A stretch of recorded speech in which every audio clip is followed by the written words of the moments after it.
اللہ کے بابرکت نام سے شروع کرتا ہوں جو بڑا مہربان نہایت رحم والا ہے، اور درود لا محدود حضور صلی اللہ علیہ وآلہ وسلم کی بارگاہ ناز کے اندر، بارگاہ پروقار کے اندر ہدیتن، عقیدتن، محبتن، نذرانتن، تحفتن، مودتن، ادبن پیش کرنے کے بعد درود شریف کی برکت سے نئی زندگی مل گئی۔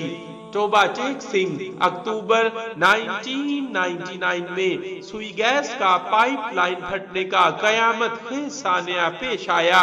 روزنامہ جنگ لاہور کی ایک خبر کے مطابق توبہ چیک سنگھ کے قریب سوئی گیس پائپ لائن کی مرمت کے دوران ایک زبردست دھماکہ ہوا اور ارد گرد کا پورا علاقہ اس کی لپیٹ میں آ گیا۔ اس وقت محکمہ سوئی گیس کے 7 ملازمین پائپ لائن کی مرمت کرنے میں مصروف تھے، جو دھماکے کے بعد آگ کے شعلوں کی لپیٹ میں آ گئے، جن میں سے 6 ملازمین آگ سے بری طرح جلس کر ہلاک ہو گئے، جبکہ 7واں ملازم محمد ذوالفقار درود شریف کا ورد کرتا ہوا آگ سے بآسانی باہر نکل آیا اور آگ کے شعلوں سے محفوظ رہا۔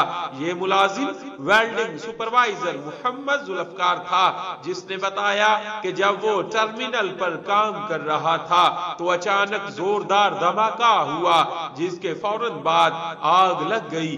آگ کے شعلے سینکڑوں فٹ بلند ہو گئے۔ جیسے ہی دھماکہ ہوا میں نے درود شریف کا ورد شروع کر دیا۔ آگ کے شعلوں نے مجھے اور میرے ساتھیوں کو چاروں طرف سے گھیرے میں لے لیا۔ میرے ساتھی تو جل کر ہلاک ہو گئے، لیکن میں درود شریف کی برکت سے محفوظ رہا اور 12 گھنٹوں کی مسلسل جد و جہد کے بعد آگ پر قابو پا لیا گیا۔ محمد ذوالفقار نے بتایا کہ اب مجھے محسوس ہو رہا ہے کہ اللہ تعالیٰ نے درود شریف کی برکت سے مجھے نئی زندگی دی ہے۔ صلی اللہ علیہ وآلہ وسلم۔ صلی اللہ